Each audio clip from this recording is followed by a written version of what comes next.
Oh boy, another day, another moment where I get to discuss my favorite franchise that I enjoy and watch it thrive and flourish for being as good as it is. Now that is one wet lady. It's the moonlight that gives it the sound.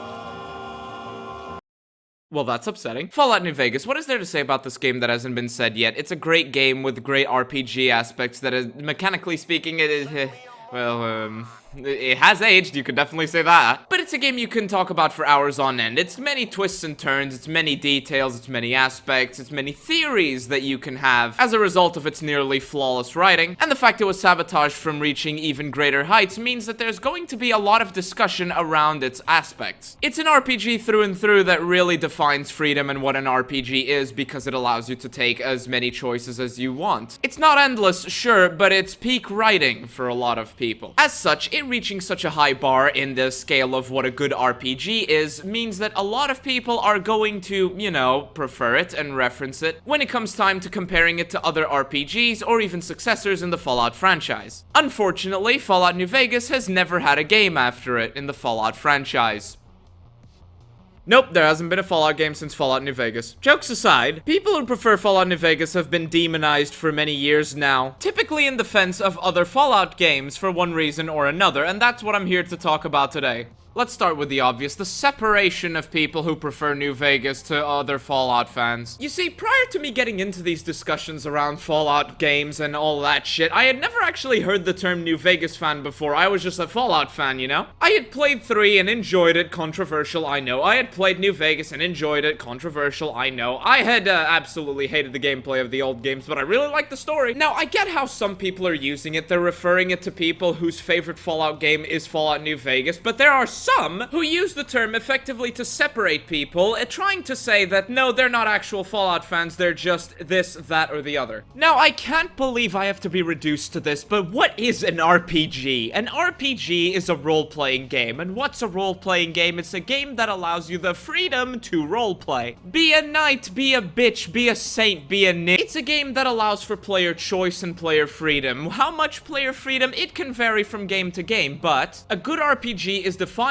by how much it allows the player to roleplay, the choices, the paths they can take, and the consequences of actions that the player can take. There's a reason why player bases of some of the best RPGs have communities that just never seem to die, because people are always debating the consequences of X, Y, and Z and what ifs. That's exactly what Fallout New Vegas is, despite all the jank. It has such good writing and so many options that people feel a sense of freedom and are interested in scenarios that either they created as a consequence of all the choices they made, which are different from all the other players, and the endings and implications of those endings that people get really invested into that. So take someone who is interested in the story of New Vegas, the different outcomes of New Vegas, and put them playing Fallout 4, a role-playing game where your decisions are ignored. 3 out of the 4 endings are copy-pasted from one another, quite literally. And writing's so dumb that when you hear the fact that they wanted to introduce magic into Fallout, you can't even be surprised. Really, the flaws of Fallout 4 are exemplified by the 4-option dialogue wheel, where not only are some of the things that you may pick in that dialogue wheel not representative of what gets vocalized after selecting it, but where selecting no when handed a quest adds that quest to your quest marker anyway, starting the still ongoing meme of no meaning yes. Because you know, when there's consent, there's never any abuse. Huh? Okay, oh, hold on, sorry, a settlement needs my help, I'll be right back. Anyway, as I was saying, is it really elitist to point to these two examples, the vast differences between these two games and... Huh? Okay, sorry, another settlement needs my help, I'll be right back. Yeah, as I was saying, is it... What? No, okay, another settlement needs my help. I'll be right back. Is it really elitist to want to play an RPG and then, as you are playing a new game and wanting it to be an RPG because you're paying to play an RPG, is it really elitist to then turn around and say that maybe a game that doesn't respect your choices might, just maybe, not exactly be a very good RPG? This argument is used by people that don't actually care about the franchise that they're supposedly trying to defend and just want to justify the fact that they bought slop. They don't want want to feel stupid for having enjoyed a badly made game, so they try to paint critics of it who compare that game to Fallout New Vegas as diehard elitists that don't know how to have fun. Speaking of fun, there's another settlement that needs your help, and you no longer have a choice in it. Go do it, you fucking. But yeah, if you're new to this shitfest, yes, that's basically what it boils down to. A lot of people calling others elitist for simply wanting a game in a certain genre to fit the description of that genre. You cannot criticize iterations of Fallout from 4 onwards because you are at risk of being labeled as a Bethesda hater, an Obsidian fanboy or fangirl, a New Vegas elitist, or a toxic hater. Looking at you, many a true nerd, you Todd Howard dick-guzzling, YouTube shekel-sniffing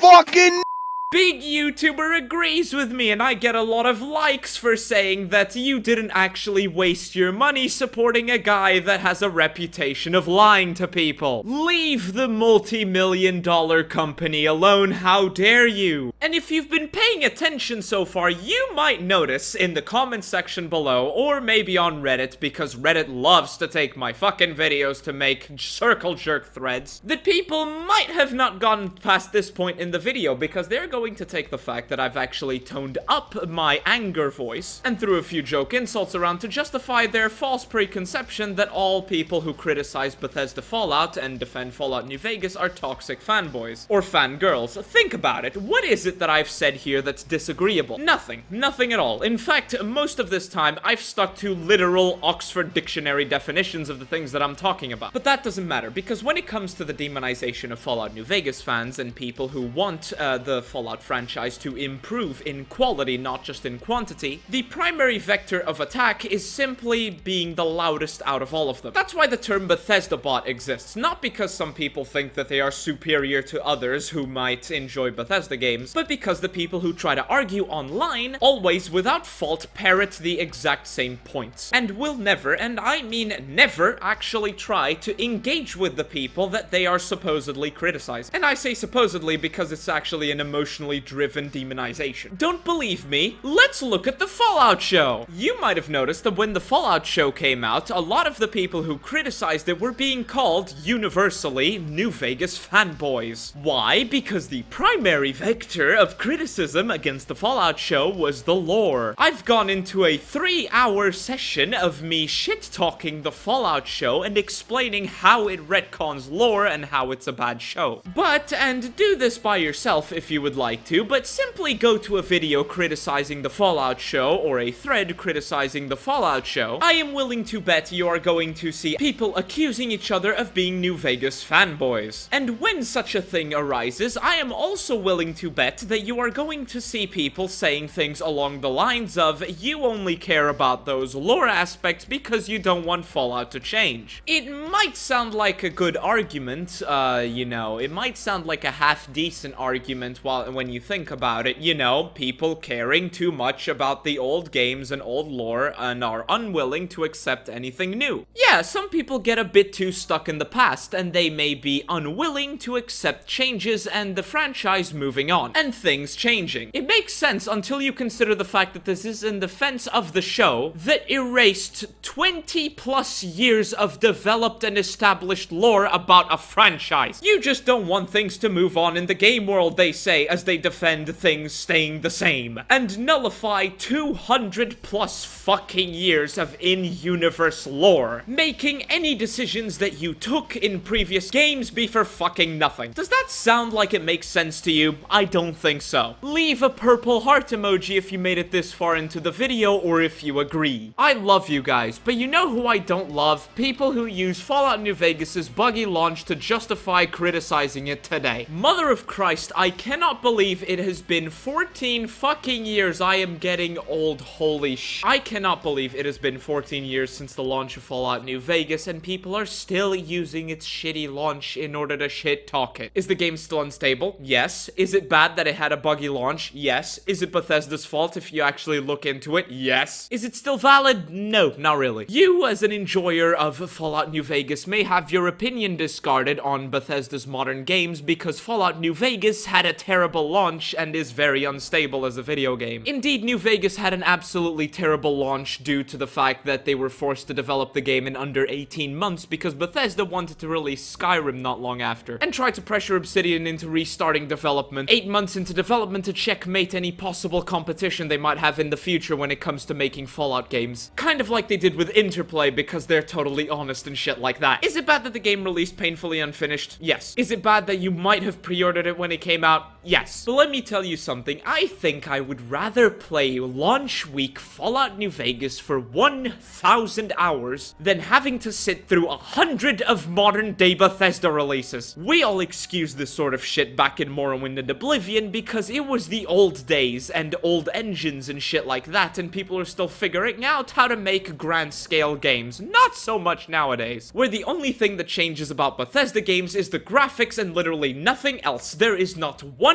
good Bethesda game, one Bethesda-developed game, that isn't painfully buggy and feels 20 fucking years out of date. It took until Starfield and Redfall for people to start cluing into the fact that maybe Bethesda, the company known for, making painfully unfinished games, might not be the best at getting the technical aspects to work. Fallout 76 was also a big thing, yet the game had such a terrible launch and such a terrible life up until the release of the Fallout show that people put their foot down and said that they would never pre-order a Bethesda game ever again.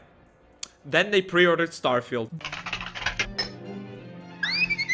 But none of this matters, of course, because New Vegas fanboy, and Bethesda hater, and Obsidian elitist, completely ignoring the fact that it was actually more diehard New Vegas fans that were the very first to criticize Outer Worlds for being painfully disappointing. Leave a skull emoji next to your purple heart emoji if you made it this far into the video.